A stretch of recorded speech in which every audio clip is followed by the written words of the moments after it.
조금 마지막에 제목을 조금 더 잘 다가올 수 있도록 바꿨습니다. 제목을 우리가 함께 나눌 설교의 제목은 하나님을 전심으로 사랑하며 두려워합시다 라는 제목으로 우리가 함께 말씀을 함께 나눴으면 좋겠습니다.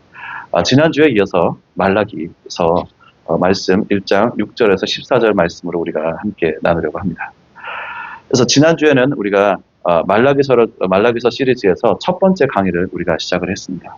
말라기서 첫 번째 강의에서는 우리가 말라기서가 도대체 어떻게 해서 시작이 됐는지, 그리고 하나님과 이스라엘 백성 간의 첫 번째 대화를 우리가 지난주에 주일날 잠깐 볼 수가 있었습니다.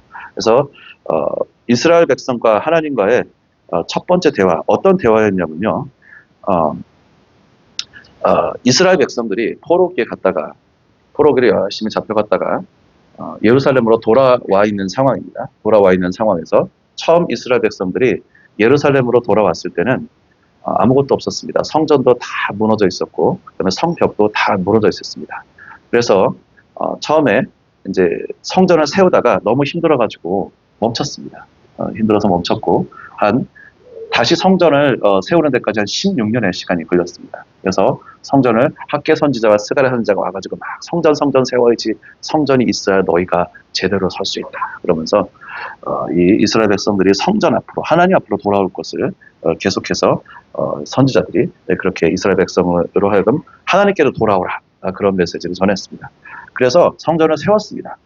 성전을 세우고 났더니 아직은 성벽이 없는 상태에서 이 말라기 선지자의 말씀이 사실은 전해졌다고 그렇게 믿어지고 있습니다. 즉 느헤미야, 에스라서가 기록된 그 동시대에 이 말라기서가 기록된 것으로 이렇게 믿어지고 있는데요. 그래서 우리가 에스라를 통해서 우리가 뭐 성전 개혁이라든가 우리 말씀 개혁이라는 것도 많이 우리가 알고 있습니다. 그 바로 전의 상황, 많이 무너져 있는 상황, 아니면 에스라의 성전 개혁이 있은 다음에 또 다시 무너진 상황, 많은 성경학자들은 그렇게 바라봅니다. 그래서 어쨌든 이스라엘 백성들이 성전을 다시 세우긴 했는데, 하나님을 예배하는 데에서 주변의 위협들도 여전히 있고, 계속해서 예배하고 계속해서 아침 저녁으로 번제를 태우고 열심히 성전을 섬기고 하고 있는데, 이스라엘 백성과 제사장들이 계속 반복하다 보니까 이거 계속해야 돼 이러면서 그 마음 안에서 살살 올라오던 여러 가지 냉소적인 마음들이 이 말라기서에 잘 기록이 되어 있습니다. 그래서 그렇지만 이 말라기서 전체를 통해서 하나님께서 가장 첫 번째 말씀하시는 게 이 제사장들에게 말씀하십니다. 예배가 무너져 있는 것에 대해서 말라기서를 말씀하신다. 지난주에 그렇게 해서 하나님께서 이 이스라엘 백성들을 향해서 말씀하십니다. 내가 너희를 사랑하노라 라고 하나님께서 말씀하셨더니 이스라엘 백성들의 대답이 뭐였냐면, 하나님께서 도대체 우리를 어떻게 사랑하셨는데요 하면서 이스라엘 백성들이 의심스러운 목소리로, 하나님 도대체 우리를 어떻게 사랑하셨는데, 지금 상황이 이러한데 우리를 어떻게 사랑하셨나이까 라고 하는 그런 대화가 지난주에 있었습니다. 하지만 하나님께서 정말 이스라엘 백성을 얼마나 사랑하고 계신지 우리가 지난주에 이제 말씀을 통해서 쭉 나눴고요. 다시 돌아가지 않겠습니다. 지난주 말씀으로. 그래서 그 지난주 말씀에 이어서 하나님께서 두 번째 이제 대화를 이어나가십니다. 말라기서에서. 두 번째 대화를 이어나가시는데 뭐냐면, 추우십니까 혹시? 네네네. 네, 감사합니다. 네, 두 번째 대화를 이어나가시는데 이제 쭉 보면은 하나님께서 이 제사장들에게 말씀하시기 시작합니다. 그래서 제사장들의 마음에 대해서 이제 말씀하시는데, 오늘 그 부분들을 함께 좀 보셨으면 좋겠습니다. 말라기서 6절에서 1장 6절에서 14절까지 말씀인데 하나 한 구절 한 구절 뜯어보면서 우리가 좀 오늘 말씀을 함께 들어갔으면 좋겠는데요. 6절에서 14절 다 읽지는 않고요. 좀 부분 읽어보도록 하겠습니다. 자, 말씀이 여기 화면에 있습니다. 내 이름을 멸시하는 제사장들아, 우리 함께 읽도록 하겠습니다. 시작. 내 이름을 멸시하는 제사장들아, 나 만군의 여호와가 너희에게 이르기를, 아들은 그 아버지를, 종은 그 주인을 공경하나니 내가 아버지일진데 나를 공경함이 어디 있느냐? 내가 주인일진데 나를 두려움이 어디 있느냐 하나, 너희는 이르기를 우리가 어떻게 주의 이름을 멸시하였나이까 하는도다. 너희가 더러운 떡을 나의 제단에 드리고도 말하기를 우리가 어떻게 주를 더럽게 하였나이까 하는도다. 이는 너희가 여호와의 식탁은 경멸히 여길 것이라 말하기 때문이라. 만군의 여호와가 이르노라. 너희가 눈먼 희생 제물을 바치는 것이 어찌 악하지 아니하며 저는 것 병든 것을 드리는 것이 어찌 악하지 아니하냐. 이제 그것을 너희 총독에게 드려보라. 그가 너를 기뻐하겠으며 너를 받아주겠느냐. 11절입니다. 만군의 여호와가 이르노라. 해 뜨는 곳에서부터 해 지는 곳까지의 이방 민족 중에서 내 이름이 크게 될 것이라. 각처에서 내 이름을 위하여 분향하며 깨끗한 제물을 드리니 이는 내 이름이 이방 민족 중에서 크게 될 것임이라. 아멘. 오늘 말씀은요 6절에서 14절까지 있는데 오늘 말씀에서 사실은 우리가 마지막 때 예배 운동이라든가 마지막 때 기도 운동이라든가 그래서 굉장히 많이 인용되는 중요한 말씀을 사실은 여기 말라기서 1장 11절 말씀을 같이 포함을 하고 있습니다. 우리 이 말씀 잘 아시죠? 그죠? 만군의 여호와가 이르노라. 해 뜨는 곳에서부터 해 지는 곳까지의 이방 민족 중에서 내 이름이 크게 될 것이라 하면서 제가 하나님께서 마지막 때에 지금 이스라엘인은 제사장들에게 말씀하시는 겁니다. 전 세계에서 이 당시는 하나님께 예배드리는 장소가 여기 하나밖에 없었는데 예루살렘 하나밖에 없었는데 하나님께서 이 제사장들에게 굉장히 놀라운 말씀을 하고 계시는 걸 우리가 볼 수가 있습니다. 해 뜨는 곳에서부터 해 지는 곳까지 저쪽 끝에서 이쪽 끝까지 그냥 전 세계에서 해 지는 곳까지의 이방 민족 중에서 내 이름이 크게 될 것이라. 하나님께서 당신의 이름을 크게 만드실 것이라는 것을 약속하고 계십니다. 지금 많이 또 이 말씀이 성취되고 있습니다. 성취되고 있는 줄로 믿습니다. 또 각처에서 내 이름을 위하여 분향하며 깨끗한 제물을 드리리니 제사장들이 알아들을 수 있는 용어로 사용을 하고 있습니다. 그들이 나를 향해 전심으로 예배를 드리리니 이방인들이 이스라엘의 예법을 따라서 똑같이 예배한다는 소리가 아니라 제사장들이 알아들을 수 있는 용어로 그들이 내 이름을 위하여 분향하며 깨끗한 제물을 드리리니 그래서 하나님 앞에 정결한 아주 전심으로 드리는 예배를 드리며 나올 것을 하나님께서 이렇게 말씀하고 예언의 말씀을 기록해 놓으신 것을 볼 수가 있습니다. 내 이름이 이방 민족 중에서 크게 될 것임이니라. 아멘. 하면서 하나님께서 이 제사장들에게 굉장히 충격적인 말씀을 전하고 계십니다. 그리고 이 말씀은 우리 마지막 때 그리고 이 시대에 지금 성취되고 있고 또 온전히 완전히 성취될 줄로 믿습니다. 아멘. 그래서 마지막 때 예배 운동이 회복될 것들, 마지막 시대에 마지막 때 결국은 전 세계에 하나님을 예배하는 하나님의 백성들이 일어날 것에 대한 약속이 여기에 있고요. 우리가 이 말씀을 우리가 붙듦으로 말미암아 하나님께서 이 일을 하실 것입니다라는 것을 우리가 확신해 가지고 믿음을 가질 수가 있습니다. 아멘. 그렇게 해서 열방의 모든 열방의 이 캔사스 땅의 모든 호흡이 있는 만물들이 주님을 찬양하게 될 것이라는 믿음을 가질 수 있는 근거가 바로 여기에 있습니다. 하나님께서 그 일을 하실 것이기 때문에 그렇습니다. 예, 그 일을 우리는 잘 알 수 없지만 하나님께서 그 일을 하실 것이라고 믿습니다. 자, 근데 여기서 문제가 있습니다. 오늘 이스라엘의 예루살렘에 있는 제사장들이 지금 마주한 문제가 있습니다. 제사장들은 아마 지금 이 대화를 사실은 말라기서 1장 6절에서 14절 말씀 바로 위에 잠깐 보셨지만 제사장들은 그다지 큰 문제가 없다라고 생각을 하고 있는 것 같습니다. 전반적인 대화의 톤을 보시면 다시 한번 말씀을 통해 하나하나 좀 보시도록 하겠습니다. 근데 하나님께서는 문제가 있다라고 지금 말씀하시는 겁니다. 제사장들은 문제가 없는데요. 그리고 하나님께서 문제가 있다 그러면서 내가 좀 설득을 너희들이 해볼게. 그러면서 하나님이 사실 6절에서 14절 사이에 하나님이 제사장들을 잠깐 정신 차리자. 자, 내가 알려줄게. 지금 뭐가 잘못됐는지 하고 이렇게 알려주시는 거예요. 지난주에는요, 하나님이 대놓고 먼저 오셔가지고 내가 너희를 사랑하노라 라고 말씀하세요. 이스라엘한테 사랑을 먼저 고백하십니다. 하나님이 지금 불같은 사랑으로 이 이스라엘 민족 가운데 또 제사장들 가운데 다가오고 계신 걸 볼 수가 있어요. 보통은요, 이렇게 하나님 우리가 주님을 사랑합니다 했을 때 그래서 하나님의 뭐 능력이 임한다든가 이런 스토리라인을 우리가 좀 하나님께로 하나님 백성들이 돌아올 때에 하나님께서 그 땅을 회복하시는 스토리라인을 우리가 성경에 많이 보지만 이 말라기서는 굉장히 특징이요. 희한합니다. 시작하면서부터 하나님이 이스라엘 백성한테 오셔가지고 내가 너희를 사랑하노라 라고 말씀하시는 거예요. 사랑을 먼저 고백하세요. 하나님께서 우리를 향해서도 동일하게 그 사랑을 고백하시는 줄로 믿습니다. 네, 우리 마음 가운데 저를 어떻게 사랑하셨는데요? 라는 마음이 혹시 일어나시거든. 믿음을 회복하시기 바랍니다. 하나님께서는 그렇게 우리를 향해서 내가 너를 사랑하였노라 라고 오늘도 우리에게 말씀하시는 그분이신 줄로 믿습니다. 자, 그 가운데 이제 제사장들이 뭔가 제사장들한테 지금 너가 이 상태에 있거든? 그 제사장들은 아닌 것 같은데요? 하는 그런 대화를 있는데 한번 보도록 하겠습니다. 어떻게 진행이 되는지요. 자, 하나님과의 표면적 관계만 남은 제사장들이라고 제가 우선 이 슬라이드 위에 제목을 붙여놨습니다. 자, 6절 말씀 우리가 하나하나 보면서 도대체 이게 무슨 상황인지 한번 보도록 하겠습니다.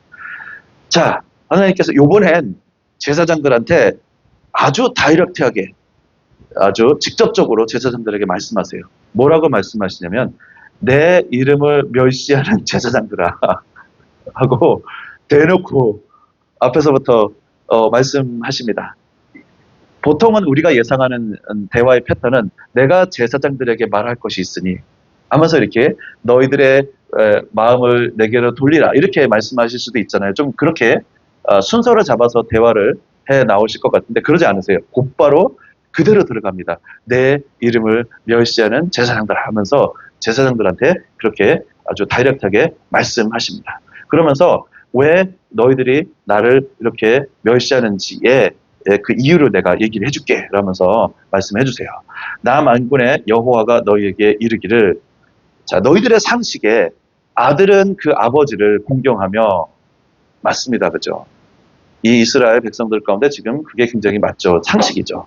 종은 그 주인을 공경하라니 공경이라는 단어는 그 영화롭게 한다라는 뜻이 있는데요. 이렇게 영화롭게 한다라고 하면 이 구절이 조금 더 이렇게 풍부하게 해석이 될 것 같습니다. 아들은 그 아버지를 영화롭게 하고 종은 그 주인을 영화롭게 하는 게 상식인데 내가 아버지일진데 나를 공경함이 어디 있느냐. 이스라엘 백성들 가운데는요. 하나님께서 여호와 하나님이 야훼 하나님이 그들의 아버지가 되신다는 것에 대한 생각은 이미 구약에서부터 있었습니다. 우리가 신약적인 개념이 아니라요. 여호와 하나님께서 아버지가 되신다는 개념은 구약에서부터 있었습니다. 그들의 마음 가운데. 근데 하나님께서 이렇게 말씀하시는 거죠.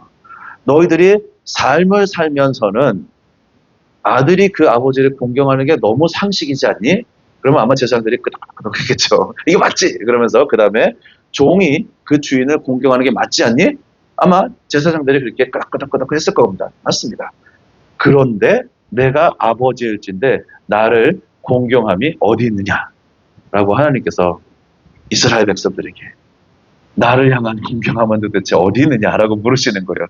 이때 제사장들은 사실은 뒤에도 구절들을 증거들을 보시면 아시겠지만 하나님을 향해서 제사와 모든 예배를 잘 드리고는 있었습니다. 괄호치고 그들이 생각하기에는 예. 아유 이렇게 힘든데 우리가 이 정도 하고 있는데 잘하고 있는 거 아니야? 그러면서 제사장들 입장에서는 나름 그들의 생각으로는 잘하고 있었던 것 같습니다. 나름 그들의 생각으로. 하지만 그 기준이 너무 떨어져 있었던 것을 하나님 입장에서는 말씀하시는 거죠. 그러면서 내가 주인일진데 내가 주인인 것이 너무나 너희들 앞에 당연하지 않냐. 즉 하나님께서 이 땅 가운데 있는 우리 가운데 있는 인간관계에 있는 릴레이션십을 사용하셔가지고 이 제사장들을 묻고 계신 거예요. 내가 주인일진데 나를 두려움은 어디 있느냐. 하나님이 이 제사장들에게 말씀하시는 거예요.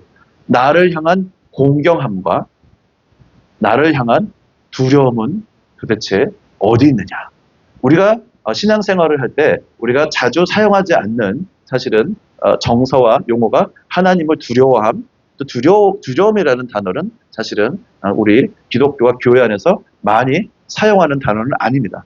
그렇지만 가끔 우리가 대화를 하죠. 그죠? 선포를 하고 하나님을 두려워하라. 예. 근데 여기서 사실은요, 말라기 선지자는 굉장히 중요한 내용을 사실은 이스라엘 백성과 하나님 백성에게 굉장히 중요한 내용. 사실은 교회에서 자주 얘기하고 대화해야 되는 내용을 여기서 말을 하고 전달을 하고 있습니다.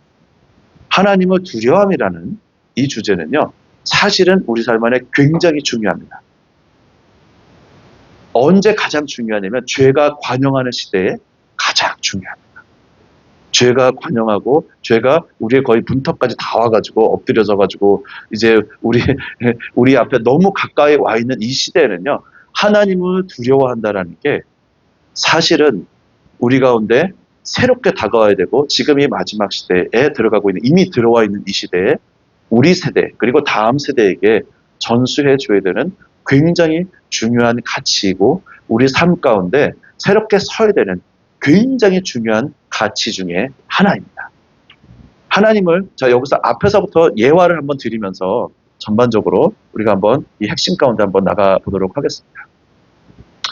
1990년대에 미국 땅에 텔레 에반젤리스트로, 즉 TV에 나와가지고 복음을 전하는 분으로 굉장히 유명한 분이 한 분이 있었습니다. 짐 베이커라는 분이 있었는데요. 그분이 엄청나게 유명해져가지고요. 그분의 방송사가 엄청나게 커지고, 그 다음에 사람들이 이야 이게 정말 엄청난 사역이다 그래가지고 이분한테 막 도네이션을 엄청나게 했습니다. 완전 부자가 되고 자가용 제트기가 생기고 막 저택이 막 엄청나게 크게 돼서 있고, 그 다음부터 해서 이분이 이제 결국은 짐 베이커 이분이 돈을 엄청나게 횡령하고 개인 건 줄 알고 나 내 거 아니야 그러면서 엄청나게 횡령하시고, 그 다음에 성적인 관계에서 또 무너지시고 이렇게 되셨어요.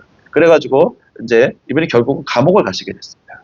감옥을 가시게 됐는데, 감옥에서 있을 때 이분이 어떤 책을 읽었는데 되게 너무 귀한 책을 쓰신 분이 있어가지고, 젊은 사역자가 있으셔가지고 젊은 사역자를 불렀습니다. 이 책을 너가 썼냐? 그래가지고 이제 감옥에서 거기 접견실에서 만난 거예요. 이 젊은 사역자도 궁금했었습니다. 너무 불렀다는데 왜 이분이 날 부르지? 그러고서는 가서 짐 베이커를 만났습니다. 만나가지고 이제 여러 가지 대화도 너무 잘 썼다 그러면서 이제 이런 뭐 기본적으로 이런 대화가 오갔습니다.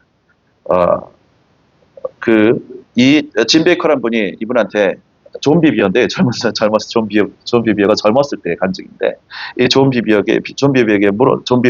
대화하면서 나는 지금 감옥에 있는 생활이 너무너무 감사하다. 하나님이 나를 이 감옥에 집어넣지 않으셨으면 내가 어떻게 됐을지 모르겠다. 너무너무 감사하다. 나를 여기 감옥에 집어넣으신 게 정말 다행이다. 정말 하나님의 은혜다. 그런 대화가, 감사한 대화가 오갔었다고 합니다. 그러면서 존 비비어가 굉장히 궁금했었던 게 있었다고 합니다. 그래서 존 비비어가 물었어요. 이 짐 베이커한테, 이 유명한 텔레 이반젤리스트한테, 도대체 당신은 언제부터 하나님을 사랑하시지 않게 된 겁니까? 언제부터 하나님 사랑하시기를 중단하신 겁니까? 라고 물어봤습니다. 그랬더니 짐 베이커가 놀라운 대답을 했습니다. 나는 하나님을 사랑하기를 중단한 적이 없다. 나는 하나님을 여전히 계속해서 사랑하고 있었다. 라고 존 비비에게 대답을 한 겁니다. 그럼 뭐가 문제입니까? 도대체 뭐가 문제가 돼서 당신은 그 많은 나쁜 일을 저질렀습니까? 라고 그냥 대놓고 물어봤대요. 어떻게 된 겁니까? 그랬더니 나는 하나님을 사랑했지만 하나님을 두려워하지 않았다. 라는 충격적인 대답을 이 짐 베이커가 해준 것들을 이렇게 존 비비어가 간증하는 걸 들을 수가 있었습니다. 그분의 삶에서도 우리가 볼 수가 있듯이 우리가 하나님을 사랑하는 게 너무너무 중요합니다. 하나님을 우리가 전심을 다해 사랑하고, 오늘 또 설교의 주제도 하나님을 사랑하는 것과 하나님을 두려워하는 것 두 가지를 함께 놨습니다. 설교 뒤를 가면서 어떻게 이 두 가지를 함께 할 수 있는가, 제가 한번 제가 묵상하면서 준비한 답을 한번 제시해 드릴 텐데요. 근데 이분의 삶을 보면 우리가 하나님을 어쨌든 사랑하고 전심으로 사랑해야 되지만, 그 가운데 절대로 우리가 잊지 말아야 되는 부분들이, 특별히 우리가 많은 죄가 우리 가운데 다가오고 우리 삶 가운데 우리 죄로부터 우리 삶을, 우리 가족을 잘 보호해야 된다라고 느꼈을 때는 우리가 명확하게 우리 삶 가운데 하나 드러나야 되는, 의식적으로 우리가 생각하고 있어야 되는 부분이 한 가지가 있다는 사실을 이 예화가 아니라 이 간증에서 우리가 명확하게 하나 길어올 수가 있습니다. 하나님을 두려워하는 것이 우리 마음 가운데 명확하게 있어야겠다라는 것을 한번 설교의 초반부에 한번 나눠봅니다. 하나님을 두려워하는 것이 우리의 삶 가운데 회복되어야겠다. 우리 기독교 안에는요, 우리 신앙 안에는 회개하면 된다는 게 있어가지고 뭐 이렇게 젊은 세대들은 회개하면 되잖아요 그러면서 삶에 대해서 이렇게 좀 이 죄를 짓고 계속 이제 지속적인 죄를 짓는 거에 대해서 굉장히 좀 lightly, 가볍게 여기고 이 지속적인 죄를 짓는 거에 대해서 그다지 마음에 무거워하지 않는 것들을 보게 되는 경향들이 있습니다. 좀 심할 정도로 좀 많이 있는 걸로 알고 있는데요. 근데 거기에서 상실되어 있는 게 뭐냐라는 것을 했을 때 그들은 하나님을 사랑합니다. 그렇죠? 근데 상실되어 있는 게 뭐냐면 상실되어 있는 것을 하나 꼽아보라고 하면 뭐냐면 바로 하나님을 두려워하는 것이 빠져있다는 거죠. 하나님께서 계속해서 우리를 향해서 자비하심으로 하나님의 은혜로 우리를 계속해서 인내하고 기다려주시고 하나님의 정말 크신 은혜로 기다려주고 계신 것을 하나님의 이 하나님 마치 우리한테 허락하셨다라고 믿는 뭐 그냥 계속 죄를 짓고 회개하고 죄를 짓고 회개하면 되는 마치 그런 것처럼 믿는 우리 기독교 신앙 안에 사실은 잘 청소해야 되는 부분이 하나가 드러나 있습니다. 들어와 있습니다. 지금 사실은 우리 한국교회뿐만 아니라 전 세계 교회 가운데 지금 굉장히 사실은 지금 이 하나님을 두려움이라는 주제는 전 세계 가운데 친밀함의 주제 위에 이제 다음 파도로 메시지로 올라오고 있는 메시지가 바로 하나님을 두려워한다라는 이 주제로 전반적으로 아마 성령께서 전 세계 교회 가운데 점점 이제 감도를 수위를 높이시면서 지금 말씀하고 계시는 이 말씀으로 알고 있습니다. 어쨌든 지금 우리 세대에게 너무 필요한 이 하나님을 두려워함에 대해서 사실은 우리가 깊이 묵상하지 않아도 우리한테 너무 다이렉트하게 사실은 잘 말씀해 주시는 우리가 이해할 수 있는 용어로 쉬운 용어로 사실 여기서 말씀을 해주세요. 이 하나님을 두려움이라는 주제를 어떻게 우리가 이해할 수 있습니까? 라는 우리가 질문한다면 말락에서 1장을 가보세요. 하면 하나님이 우리한테 너무 이해가 잘 가게 설명을 해주셨어요. 너희가 아비도 공경하고 할 줄 알고 주인도 공경할 줄 아는데 너희는 내가 아비일진데 나를 공경하는 게 어디 있고 내가 주인일진데 나를 두려워하는 것이 도대체 어디 있느냐라고 하면서 하나님이 말씀하시는 거죠. 우리가 정말 하나님은 우리의 아버지이시고 하나님을 우리의 주님이라고 부른다면 우리가 세상에 있는 주인을 두려워하고 세상에 있는 주인을 공경하는 것과 같이 똑같은 마음으로 하나님을 대할 것이다 라고 사실은 여기서 그렇게 하나님께서 말씀해 주고 계시는 것을 우리가 볼 수가 있습니다. 우리가 그렇게 정말 우리 그 상사 밑에서 우리 다 살아보시지 않았습니까? 위에 누가 있고 그 밑에서 우리가 일을 해본 경험이 다 있지 않습니까? 그랬을 때 우리가 어떻게 그분이 뭐 이것 좀 해라 그러면 우리가 어떻게 합니까? 네. 그래서 열심히 하죠. 제가 잘했나요? 막 물어보면서 잘했죠? 여러 가지 막 노력을 하죠. 그리고 그 주인이 하지 말라는 건 안 하잖아요. 그죠? 주인이 하라는 건 정확하게 합니다. 마치 우리가 세상의 주인에게도 그렇게 하는데 너희하고 나의 관계는 어떻게 돼 있니? 나는 너희들의 주인데 라고 하나님께서 이렇게 말씀하시는 거죠. 이렇게 말씀하셨는데 이스라엘 백성이 놀랍습니다. 어떻게 하냐면 너희는 이르기를 내가 이렇게 해가지고 이렇게 얘기했지만 너희들의 대답은 우리가 어떻게 주의 이름을 멸시하였나이까? 그래서 우리는 할 거 다 하지 않았나요? 그러면서 즉 할 거 다 하지 않았나요? 라는 거를 사실은 우리가 볼 수가 있습니다. 표면적인 하나님과의 표면적인 관계만 남아있는 상태에서는요. 사실은 하나님 할 거 다 하고 있지 않나요? 그러면서 뭘 더 요구하세요? 라는 대답이 아마 제사장들에게서 나올 수가 있는 것 같습니다. 자, 이런 관계는요. 하나님하고 사실은 이 관계는 제사장들과 지금 하나님과의 관계에서는 하나님께서 요구하시는 게 사실은 굉장히 클리어하다고 믿습니다. 한 가지, 굉장히 클리어하게 하나님께서 요구하시는 게 한 가지가 있다고 저는 믿습니다. 뭐냐면 제사장들은 평생 직장이요. 그냥 하나님 섬기는 게 다입니다. 그것만 잘하면 됩니다. 그죠? 레위인들 위해서 또 제사장들이 있잖아요. 그죠? 제사장들은 하나님만 평생 살아가면 되고 하나님만 전심으로 살아가면 돼요. 그게 그들의 일입니다. 그죠? 그게 그들의 일인데 전심으로 사랑하는 거에서 이 제사장들이 약간은 좀 빠져나왔던 것 같아요. 저거는 저쯤 하면 적당히 됐고 그것도 중요하지만 이것도 좀 중요하지 않냐라고 하면서 아마도 이 제사장들의 마음 안에서 하나님을 예배하는 것이 하나님을 사랑하는 것이 최우선 순위가 아닌 게 아마 이들의 영적인 상태가 아닌가 싶습니다. 우리의 삶에서도요. 하나님을 사랑하는 게 있습니다. 아까 짐 베이커의 그 고백을 돌아가시면요. 있죠. 근데 우리의 삶에서는요. 하나님을 사랑하는 것이 최우선이 돼야 됩니다. 최우선이 되면요. 모든 삶이 쫙 막 정렬되기 시작합니다. 우리 다 경험하셨습니다. 그죠? 경험하신 줄로 믿습니다. 그런데 하나님을 사랑하는 게 최우선이 돼 있지 않고 우선순위에 있긴 한데 밑에 있어요. 다른 우선순위가 위에 있으면요.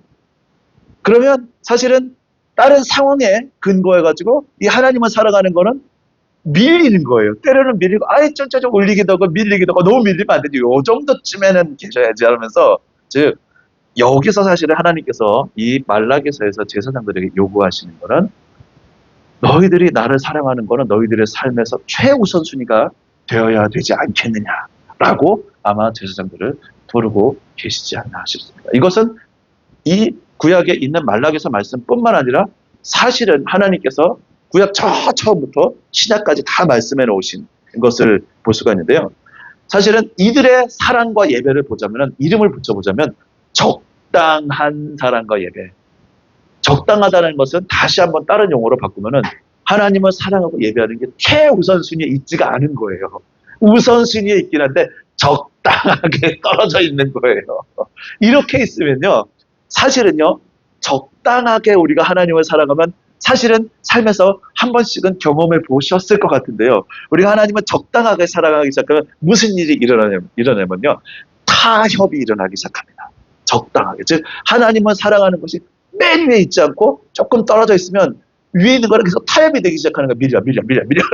올라가려면 밀려. 일이 일어나는 거예요. 아마도 이 말라기서에서 하나님께서 말씀하고 계시는 제사장들을 향해서 말씀하고 계시는 것은 전심으로 내게 돌아오라. 내가 최우선 순위가 되어야 되지 않느냐라고 하시는.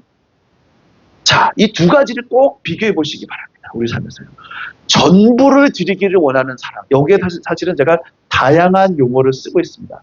하나님을 사랑하는 것을 최우선으로 하는 삶의 또 다른 이름은 우리의 삶에 전부를 드리기를 원하는 사랑, 전부를 원하기를 드리는 삶. 이렇게 우리가 우리의 삶을 한번 이름을 붙여볼 수가 있을 것 같습니다. 우리가요, 하나님께 전부를 드리기를 원하면요, 우리가 하나님께 하나님을 최우선순위에 두기를 결정하면 무슨 일이 일어나냐면요, 타협이 없습니다.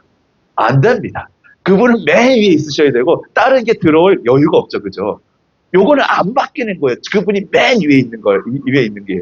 근데 제일 중요한 게 요분을 살짝 잠깐만 2위로 내려가 주십시오. 그러면은 2위는 3위가 됐으면 다 5위, 6위, 7위, 8위 했다가 다시 올라갔다 왔다 그분의 순위는 변동 순위가 되는 겁니다. 우리 삶에서. 즉 타협이 어떤 모양으로든 작던 크던 올라오게 돼 있는 것을 사실은 볼 수가 있습니다.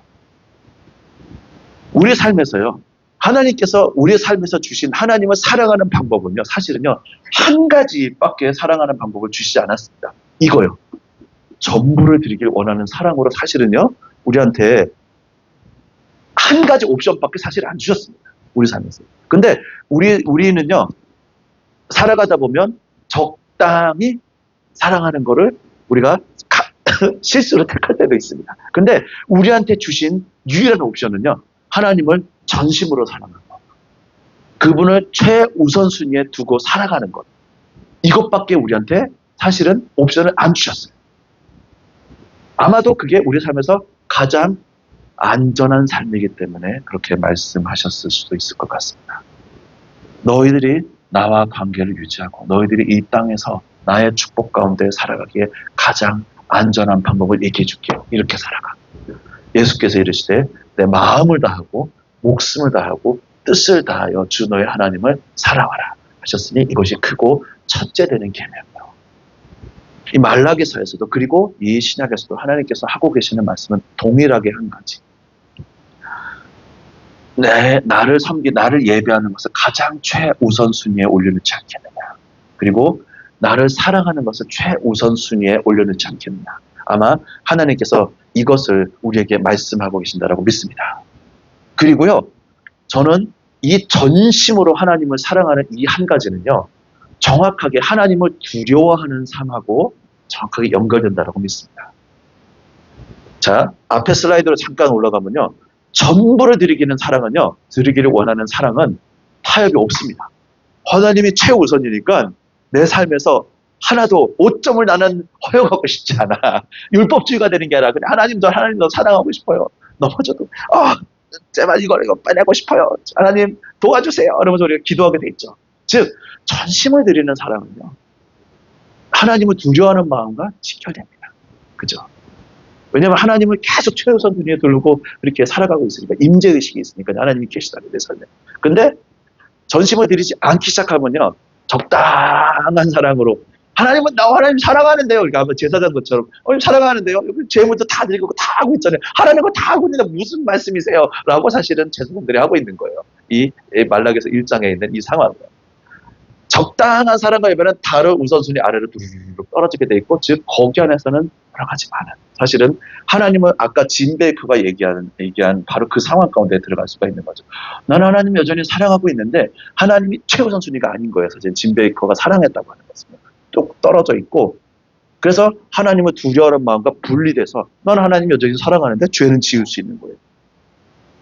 자, 그래서 오늘 설교 주제가 하나님을 사랑하고 하나님을 두려워하는데, 우리가 하나님을 전심으로 사랑하고 두려워합시다 라는 주제에 우리가 이미 사실은 다 이해하신 줄로 믿습니다. 네, 우리가 정말 하나님을 사랑하지만 삶의 어려움과 닳고 닳아가지고 삶의 어려움과 고난과 환난을 지나가다 보면 하나님을 사랑하는 것이 최우선순위에 있지 않고 덜컥 우리도 모르는 사이에 떨어질 때도 있습니다. 어렵습니다. 발생합니다. 그게 발생 안 할 수는 없습니다. 하지만 우리가 하나님을 사랑하는 것을 최우선, 떨어졌구나, 다시 올려야지. 떨어졌구나, 다시 올려야지. 떨어졌구나, 다시 최우선순위에 올려야지. 저는 그게 하나님을 최우선순위에 두기를 원하고 전심으로 하나님을 사랑하기를 원하는 마음이라고 믿습니다. 자, 요 이해를 기반으로 마지막 나머지 말씀을 한번 보셨으면 좋겠습니다. 자, 이제 우리가 어떻게 하나님을 경멸했습니까? 라고 물었을 때 하나님이 실상을 딱 보여주시는 거예요. 너희가 더러운 떡을 나의 제단에 드리고도 말하기를 떡은 드렸어요. 떡은 드렸습니다. 이렇게 우리 먹을 떡도 없는데 그래도 먹을 떡은 놔두고 떡은 드려야지 이러면서 이렇게 된 거예요. 더러운 떡을 나의 제단에 드리고도 말하기를 우리가 어떻게 주를 더럽게 했나이까? 드릴 거 다 드렸는데요. 그러면서 마음은 사실은 하나님 안에서 전심으로 하나님을 사랑하는 마음하고는 조금 거리가 있었던 제사장들의 상태를 볼 수가 있고요. 이는 너희가 여호와의 식탁은 경멸히 여길 것이다. 자, 하나님은 최우선순위에 두지 않고 본인들의 식탁이 더 최우선순위에 있었던 것 같습니다. 그래서 여기 다 하고 난 다음에 여기를 좀 하나님의 제단을 챙겨라. 아마 이런 마음으로 이 제사장들이 그렇게 살아가지 않나 싶습니다. 때문이라 만군의 여호와가 이르노라 너희는 눈먼 희생제물을 바치는 것이 어찌 악하지 아니하며 저는 것 병든 것을 드리는 것이 어찌 악하지 아니하냐. 그러면서 드렸는데요. 그러면서 드렸어요. 다 했는데요. 라고 하면서 제사장들이 그렇게 말하고 있었던 것 같아요. 어찌 악하지 아니하냐. 그러면서 하나님이 이렇게 말하고도 못 알아들을 것 같으니까 결정타를 하나를 날려주십니다. 요 8절 맨 마지막에 여기 보면은 제사장들 우리가 할 일 다 하고 있잖아요. 이렇게 하고 있는 건데요. 하나님이 결정타를 8절 마지막에 날려주세요. 뭐라고 하시냐면 이제 다 하고 있다고 생각하냐? 그러면 그것을 너희 총독에게 드려보라. 이 당시는요, 이스라엘 가운데 이스라엘이 이 지역 페르시아 지역의 총독 아래에서 통치를 받고 있었습니다. 그래서 총독이 이제 두려워하고 이스라엘이 뭐 하려고 그러면 큰 정치적인 결정했을 때는 총독의 허가를 받았어야 됐어요. 총독이 저 위에 있는 사람이었어요. 근데 하나님이 잘 알아들으시는 용어로 말씀해 주시는 거예요. 자, 그래 잘 이해가 안 가니? 그러면 자, 이게 그걸 한번 총독에게 드려보라. 그가 너를 기뻐하게 되냐는 거.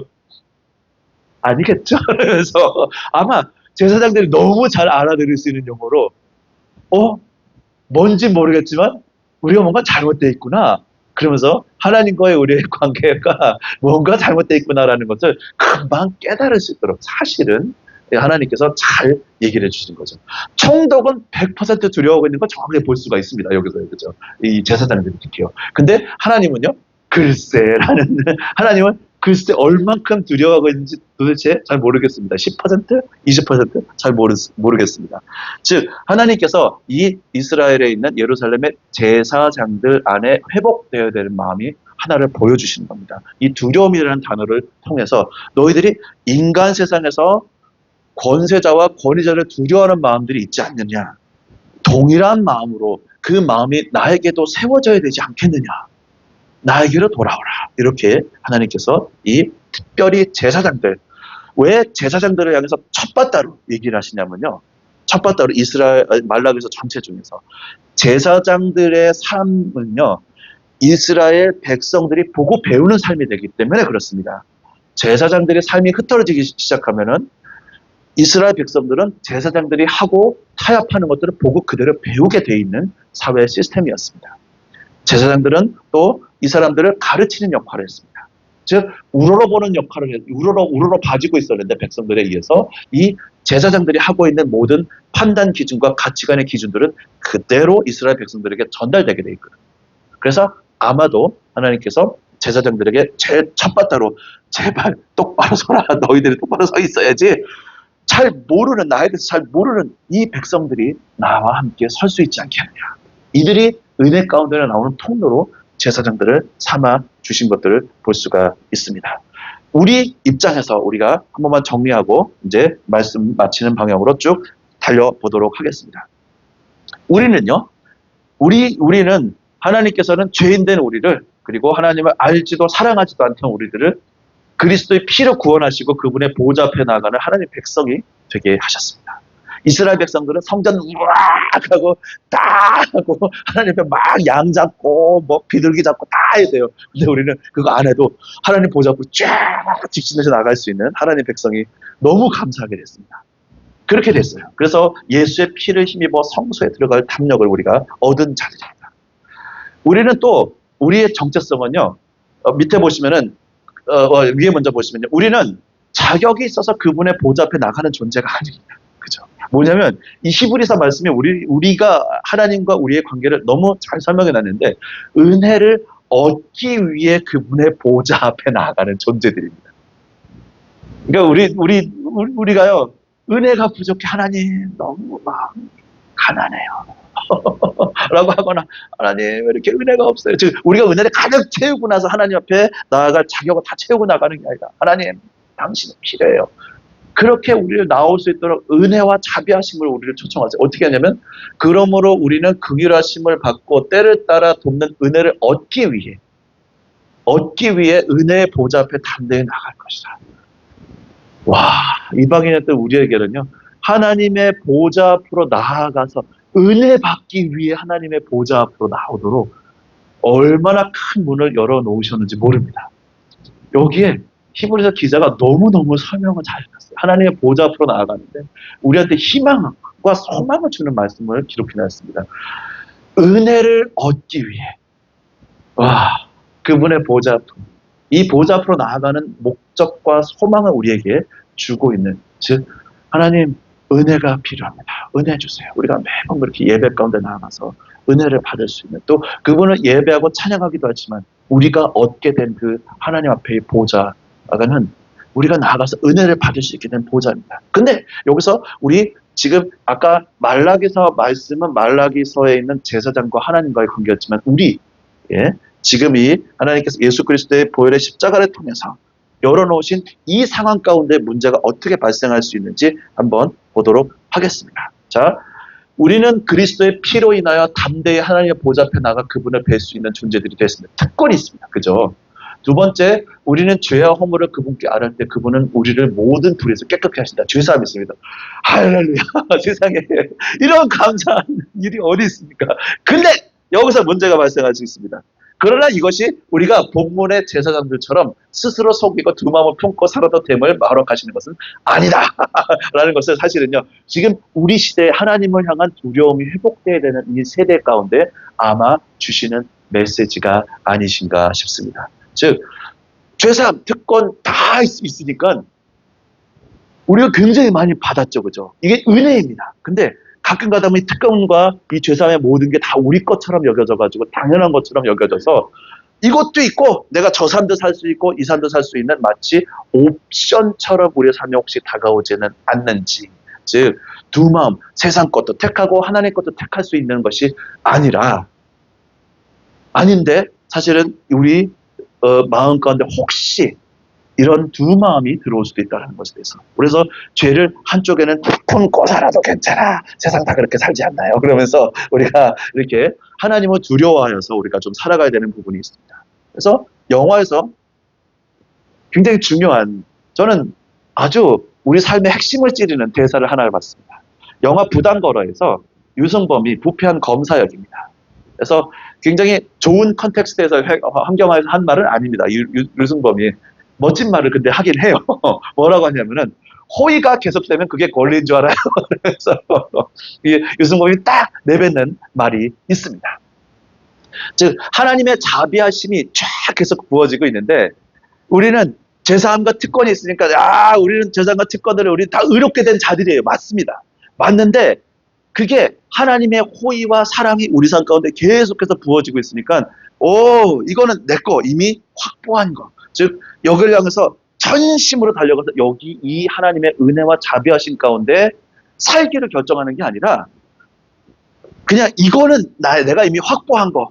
요것도 있고 세상에 있는 것도 하고 해서 세상과 하나님을 왔다 갔다 하면서 사실은 이 세상에서 살 수 있는, 사실은 이 세대 가운데 정말 많은 죄의 통로가 더 많이 열리고 있고 더 심각하게 지금 이 세대 가운데는 열리고 있습니다. 그리고 앞으로 더 열릴 겁니다. 여러분 무엇을 기대하든 우리의 상상을 뛰어넘는 것들이 앞으로 나올 겁니다. 제가 지금 테크놀로지라든가 여러분들을 봐도 앞으로의 한 5년, 10년, 20년은 정말 테크놀로지의 발전과 여러 가지 발전이 정말 이 인류가 하나님의 백성이 엄청난 시험대에 서게 되는 무대로 우리를 끌고 가겠구나 라는 것들을 정확하게 너무 제가 설득하지 않아도 여러분들 잘 아실 수가 있고요. 앞에 있는 기술들을 볼 때는 정말 인류를 그쪽으로 끌고 가고 있구나. 그래서 사실은 우리가 정말 중요한 것 같습니다. 하나님을 향한 두려움을 이 세대 가운데 회복하는 것들. 네, 너무나 중요한 것 같습니다. 우리는요, 우리가 하나님 앞에 죄를 고백하면 그분은 우리의 모든 죄를 사하시는 분이십니다. 만약 우리의 삶 가운데 죄를 계속해서 짊어지고 있었고 그게 괜찮다라고 생각이 됐으면 회개해야 됩니다. 그죠? 내려놔야 됩니다. 죄는 회개해야 됩니다. 죄는 떨어내야 됩니다. 그죠? 우리의 삶을 향한 하나님의 부르심입니다. 그래서 우리 요한일서 1장 7절에서 9절 말씀, 만일 이게 이거죠. 만일 우리가 죄가 없다고 말하면 스스로 속이고, 이게 바로 두 마음을 다 품는 거죠. 우리가 뭐가 잘못됐습니까? 라는 제사장들의 우리가 언제 하나님을 경멸히 여겼습니까? 말하는 것과 똑같은 말이 요한일서 말씀에 사실은 있습니다. 계속해서 그래서 우리가 정말 하나님 앞에 이 세상의 것을 더 우리 가운데 허락하고 있는 것은 없는지 우리가 잘 우리 삶을 좀 살펴봐야 될 것 같아요. 우리 삶을 볼 때에 정말 하나님 앞에 하나님을 더 두려워하는 삶으로 그렇게 우리 삶을 드려야 되는 줄로 믿습니다.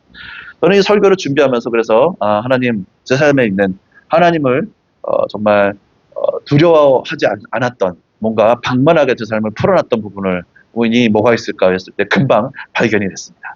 제가 스마트폰에서 쓰는 시간이 너무 길었다는 것을 좀 알게 돼가지고요.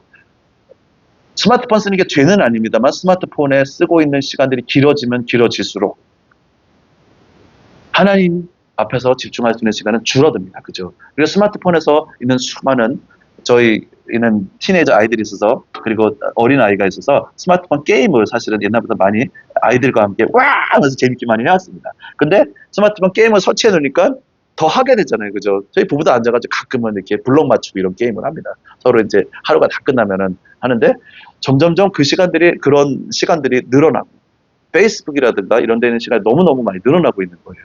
그래가지고 주님, 설교를 준비하면서 제 삶을 돌아봅니다. 제가 이 핸드폰에서 가장 많은 시간을 보내고 있는 앱을 3가지를 지워버렸습니다. 그리고 나머지는 그냥 컴퓨터에서 쓰기로. 네. 그러니까 삶의 실수도 또 바뀌더라고요. 그래서 스마트폰하고는 시간을 좀 적게 쓰게 되고, 그래서 주님이 시간의 영역에서 제가 너무 타협을 많이 하고 있었던 것, 주님 죄송합니다. 좀 내려놓고 싹 지워버리고, 되게 불편하더라고요. 처음 뵀을 때 할 때마다 컴퓨터 열어야 돼 이러면서 굉장히 불편하지만 불편하지만 제 마음이 좀 이렇게 잘 정돈이 되고 삶에 너무 핸드폰에 의해서 잠식되는 시간이 많지 않은 좀 그런 것들을 경험할 수 있었고요. 열방을 회복하실 예배, 이건 아까 많이 설명했으니까 넘어가겠습니다. 이렇게 해서 하나님께서 그 제사장들, 아까 그 상태에서 곧바로 연결돼서 예수님의 초림 상태까지 간 겁니다. 예. 요 말라기, 마지막 구약의 마지막 선지자시잖아요. 그래서 그 상태가, 그 영적인 상태가, 제사장들 영적인 상태가 예수님 초림 오실 때까지 쭉 연장돼 있었던 그런 상태입니다. 어쨌든 그러면서 마지막으로 회복하실 주님의 예배가 우리의 희망이 여기 있는 줄은 믿고요. 그래서 하나님은 그분의 마지막, 여기 노트에 좀 더 자세히 써놨습니다. 그분의 거룩하신 이름을 온 땅 가운데 회복하실 줄을 믿습니다. 그래서 마지막은요, 말라기서 1장 12절, 13절, 16절까지의 말씀은 똑같은 말씀이 계속해서 반복되고 있습니다. 즉 뭐냐면, 이 제사장들이 계속해서 이게 얼마나 번거로워 그러면서 계속해서 이제 섬겨오던 그런 것들을 하나님이 다 보고 계셨던 것들이 여기서 쭉 대화하면서 훔친 물건, 저는 것, 병든 것 가져오고 막 이런 여러 가지 경멸력인 것들 말씀하시는데, 1장 14절입니다. 14절인데 그러면서 하나님께서 이제 오늘 마지막 이제 그 설교 말씀 16절까지 다 읽지는 않겠습니다. 앞에서 하나님께서 내가 주인이고 아비일진데 하면서 말씀하시는 거죠. 그리고 총독에게 드려보라, 그걸 기쁘게 받겠냐 이렇게 하시면서 하나님께서 자신의 가장 큰 이스라엘 앞에서의 정체성, 가장 중요한 정체성, 즉 주인이나 아비보다 더 큰 정체성을 하나를 얘기해 주시는 거죠. 짐승 떼 가운데서 수컷이 있거늘 그 서원하는 일에 흠 있는 것으로 속여 내게 드리는 자는 저주를 받으리니 나는 큰 임금이요. 너희들이 잘 인지하지 못했는지 모르겠지만 내가 너희들한테 왕이다 라는 것을 말씀해 주고 계십니다. 이스라엘 백성과 제사장들한테. 너희들이 깜빡 잊었는지 모르겠는데 내가 누군지 아세요? 그러면서 물어보는 거예요. 저는 당신들의 왕인데요. 기억나시나요? 그러면서 물어보고 있는 거예요. 나는 큰 임금이요. 너희들이 나에게 해야 되는 것은 왕에게 드릴 때에 바치는 것과 동일한 것을 내게 행하지 하나에게는. 그러면서 하나님 백성이, 이스라엘 백성이 그렇게 이 하나님 앞으로 온전한 모양으로 돌아올 것을 말씀하십니다. 내 이름은 이방 민족 중에서 두려워하는 것이 되매니라. 내 이름은 이렇게 온 땅 가운데 큰 여호와시다. 우리가 설교 말씀을 맺습니다. 정말 우리 하나님 앞에, 그리고 그 하나님이시지만 우리의 왕이신 주님 앞에 우리가 좀 이 시간 좀 우리의 삶을, 우리 하나님과 우리의 관계를 다시 한번 오늘 재정비하는 시간이 되었으면 좋겠습니다.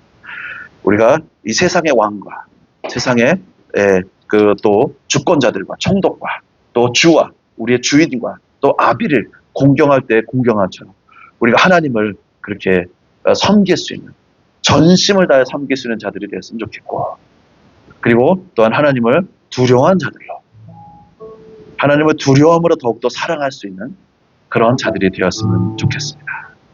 우리 시간에 함께 좀 기도하실 때요,